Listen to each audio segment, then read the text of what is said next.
राम दुआरे तुम रखवारे, होत न आज्ञा बिनु पैसारे, सब सुख लहे तुम्हारी सरना, तुम रक्षक काहू को डरना। दोस्तों, धरती पर जैसे भगवान का वास होता है वैसे ही भूतों का भी। हम सब माने या ना माने, लेकिन इस बात को झुटला नहीं सकते कि जैसे पॉजिटिव एनर्जी होती है वैसे नेगेटिव एनर्जी भी होती है। भूतों की दुनिया बहुत ही रहस्यमय होती है, जिसे आज तक कोई नहीं समझ पाया। ऐसी एक सच्ची कहानी आज मैं आपको बताने जा रहा हूँ। नमस्कार दोस्तों, मेरा नाम है विवेक और स्वागत है आपका विवेक क्रिएशन स्टोरीज में। आज के इस आधुनिक युग में कुछ लोग भूत प्रेत पर यकीन नहीं करते, लेकिन आज मैं ऐसी सच्ची कहानी आपके साथ साझा करने वाला हूँ जिसके बाद शायद आपको इन अदृश्य शक्तियों पर यकीन होने लगेगा। दरअसल ये कहानी गुजरात में स्थित अहमदाबाद शहर की है। ये कहानी जिनकी है उनका नाम विष्णु जी है। वे पेशे से एक डॉक्टर है। विष्णु जी ने उनकी जिंदगी का एक ऐसा किस्सा हमारे साथ शेयर किया जिसे सुनकर आप सब दंग रह जाएंगे। उन्होंने बताया कि एक बार उनके साथ अविश्वसनीय घटना घटित हुई। जिस समय वे अस्पताल से घर की ओर जा रहे थे, उस दिन उनकी कार बीच सड़क में खराब हो गई। वो रास्ता थोड़ा सुनसान था और रात को बहुत देरी हो गई थी, तो उन्होंने घर जाने के लिए एक कैब बुक की। थोड़े ही दूर जाकर वह भी पंचर हो गई। वहाँ से उनका घर थोड़ा ही दूर था, तो उन्होंने सोचा कि पैदल ही चला जाता हूँ।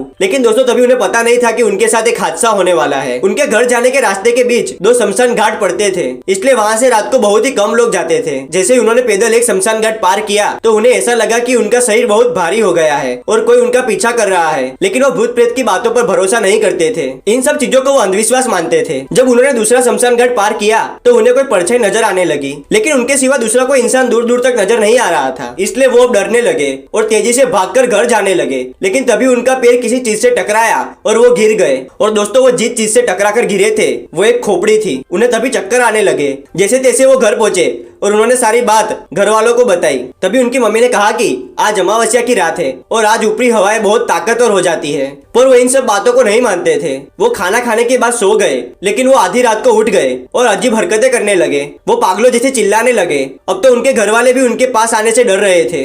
वो काफी देर तक ऐसी हालत में थे। तभी उनके पापा ने उनके दोस्त को फोन लगाया। तभी उन्होंने कहा कि आपके बेटे को श्री मेहंदीपुर बालाजी लेकर जाइए, अब वही इसको ठीक कर सकते हैं। उनके घर वालों जरा भी देरी न करते हुए उसी रात विष्णु जी को लेकर मेहंदीपुर जाने के लिए रवाना हो गए। और जब वो बालाजी के दरबार में पहुंचे तो एक पंडित ने उनकी तरफ देखा और उनके सिर पर हाथ रखकर मंत्र का जाप करने लगे। तभी उसी समय वो बेहोश हो गए और ऊपरी हवा ने उनका शरीर छोड़ दिया। और जब वो होश में आए तो एकदम ठीक हो गए। उसके बाद उन पंडित जी ने विष्णु जी को पहनने के लिए एक लॉकेट भी दिया, जिसमें स्वयं श्री बजरंगबली की शक्ति वास करती है। आज के दिन तक विष्णु जी बिल्कुल ठीक है और उन्होंने वो लॉकेट अभी तक पहन रखा है और अब उन्हें किसी भी चीज से डर नहीं लगता। जिनके साथ स्वयं बजरंगबली हो उन्हें भला किस बात का डर। दोस्तों, आपके पास हनुमान जी के चमत्कार से जुड़ी कहानी हो तो हमें इंस्टाग्राम पर भेज सकते हैं। इंस्टाग्राम का ऑफिशियल लिंक नीचे डिस्क्रिप्शन में दिया हुआ है। यह वीडियो आपको पसंद आया तो इसे लाइक कर दीजिए, चैनल पर नए हो तो इसे सब्सक्राइब कर दीजिए, जिससे हमारे 1K कंप्लीट हो सके। और कमेंट में जय श्री राम और जय बजरंगबली अवश्य लिखिए। मिलते हैं अगले वीडियो में नई कहानी के साथ, तब तक के लिए धन्यवाद। जय हनुमान जय हनुमान जय हनुमान।